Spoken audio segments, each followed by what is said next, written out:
Bonjour, ici Wade. Aujourd'hui, je vais partager dans les Écritures une tapisserie de versets pour expliquer le corps unique du Christ vivant. Le Christ qui existait avec Dieu même avant la création, qui a créé les cieux, la terre et tout ce qui existe, ce qui est visible et ce qui est invisible par sa parole. Considérez ce qui suit comme il est écrit.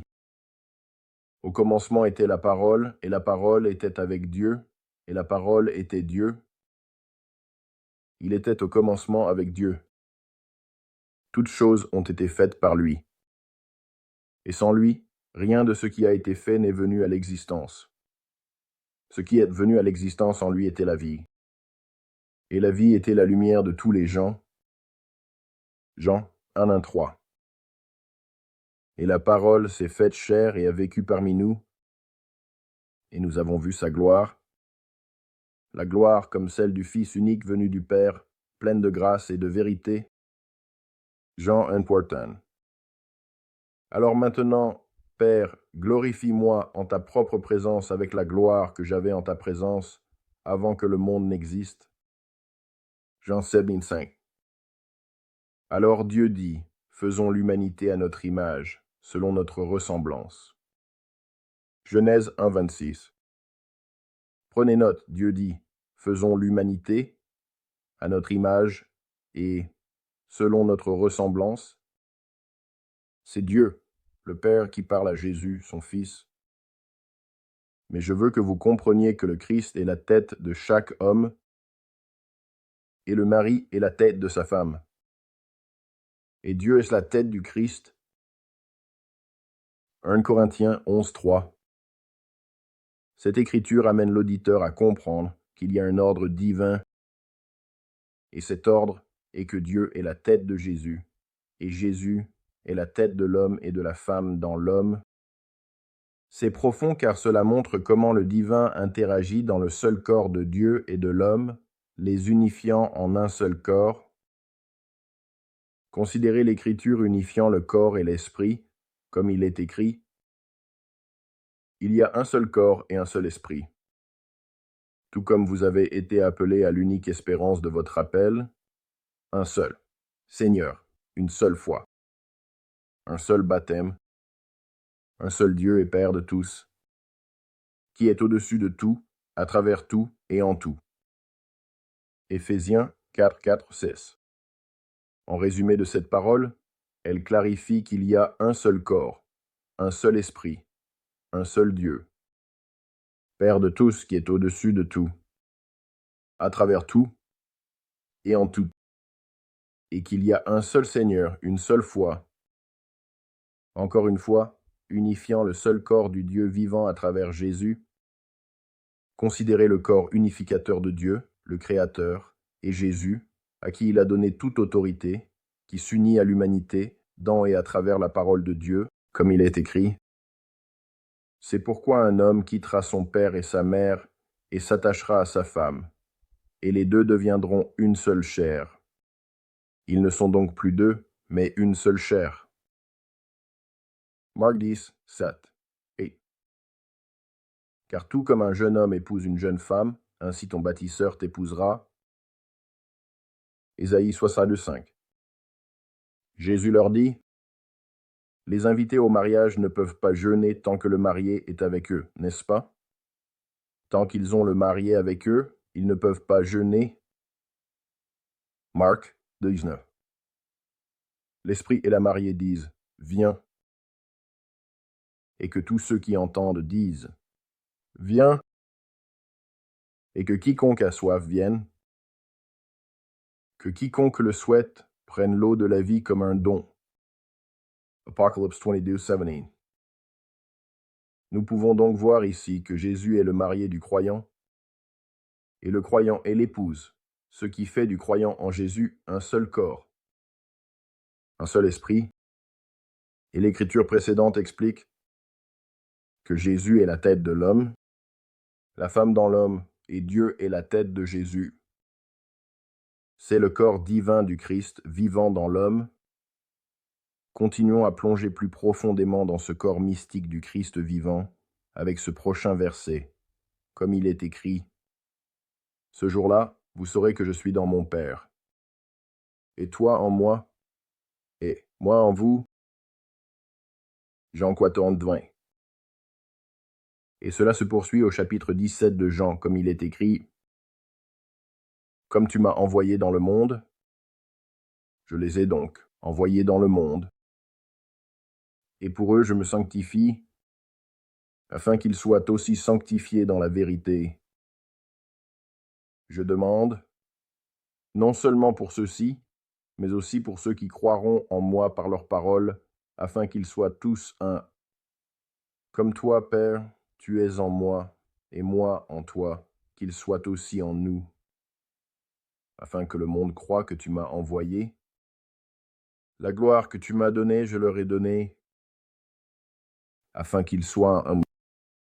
Comme nous sommes un, moi en eux et toi en moi, afin qu'ils deviennent complètement un, afin que le monde sache cela, tu m'as envoyé, et les avoir aimés, comme tu m'as aimé. Jean 17:23. Et nous continuons avec le prochain passage des Écritures pour comprendre la composition de ce corps physique et spirituel dans lequel nous, en tant qu'humanité, vivons, comme il est écrit, considérés. Il est semé un corps physique, il est ressuscité un corps spirituel. S'il y a un corps physique, il y a aussi un corps spirituel. Ainsi, il est écrit, le premier homme, Adam, est devenu un être vivant. Le dernier Adam est devenu un esprit vivifiant, mais ce n'est pas le spirituel qui vient en premier, mais le physique, et ensuite le spirituel. Le premier homme était de la terre, un homme de poussière. Le deuxième homme vient du ciel. Comme était l'homme de poussière, ainsi en est-il de ceux qui sont de la poussière, et comme est l'homme du ciel, ainsi en est-il de ceux qui sont du ciel. Tout comme nous avons porté l'image de l'homme de poussière, nous porterons aussi l'image de l'homme du ciel.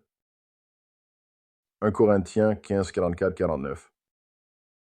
Donc, en résumé, ce corps est composé de deux parties, le visible et l'invisible. Le visible est le corps de chair d'Adam, et l'invisible est le spirituel, qui est Jésus. C'est le même esprit, le même corps, où il n'y a ni homme ni femme, ni grec ni juif. Comme il est écrit, il n'y a plus de juifs, ni de grecs. Il n'y a plus d'esclaves, ni d'hommes libres. Il n'y a plus d'hommes, ni de femmes. Car vous êtes tous un en Christ Jésus. Galates 3:21. Alors, que se passe-t-il ici? Il y a deux parties chez l'homme, le physique et le spirituel. Alors, comment les deux coexistent-ils? Regardons le verset suivant pour mieux définir cela. Considérez ce qui suit tel qu'il est écrit. Au commencement était la parole, et la parole était avec Dieu, et la parole était Dieu. Il était au commencement avec Dieu. Toutes choses ont été créées par lui, et sans lui, rien n'a été créé. Ce qui a été créé en lui était la vie, et la vie était la lumière de tous les hommes. La vraie lumière, qui éclaire tous les hommes, venait dans le monde. Il était dans le monde, et le monde est venu à l'existence par lui. Pourtant le monde ne l'a pas reconnu. Il est venu chez les siens, et les siens ne l'ont pas accepté.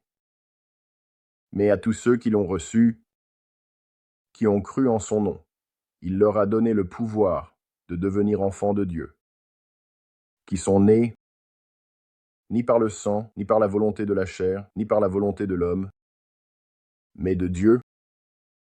Et la parole s'est faite chair et a habité parmi nous, et nous avons vu sa gloire.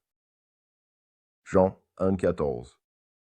Ainsi la parole s'est faite chair et a habité parmi nous. C'est ici que cela exprime que l'homme ne peut pas dire que l'Esprit est présent parce qu'il ne peut pas le voir, ni ils n'ont vu la divinité du Christ, quand il marchait parmi eux. C'est la même chose avec cette génération actuelle de croyants. Nous voyons la chair, mais nous ne pouvons pas voir l'esprit qui nous unit tous ensemble dans le seul corps vivant du Christ. C'est ici que nous marchons, par la foi, et non par la vue, comme il est écrit dans 2 Corinthiens 5, 7. Maintenant considérez comme il est écrit ce qui suit, car c'est de lui, par lui et pour lui que sont toutes choses. Romains 1:36. Toutes choses ont été faites par lui, et sans lui, rien de ce qui a été fait ne l'a été. Jean 1, 3. Vous êtes une épître du Christ. 2 Corinthiens 3, 3. Tout ce qui est à moi est à toi, et ce qui est à toi est à moi, et je suis glorifié en eux. Jean 17, 10. Car le temple de Dieu est saint, et vous êtes ce temple. 1 Corinthiens 3, 17. Par la foi, nous comprenons que les mondes ont été préparés par la parole de Dieu, de sorte que ce qui se voit a été fait à partir de choses qui ne sont pas visibles. Hébreux 11, 3. Jésus parle, « Croyez-moi, je suis dans le Père, et le Père est en moi. » Jean 14 et 11. Ne savez-vous pas que vos corps sont des membres du Christ? 1 Corinthiens 6, 13. Quiconque est uni au Seigneur devient un seul esprit avec lui. 1 Corinthiens 6, 13. Dieu est lumière. 1 Jean 1, 5. Jésus est la lumière du monde.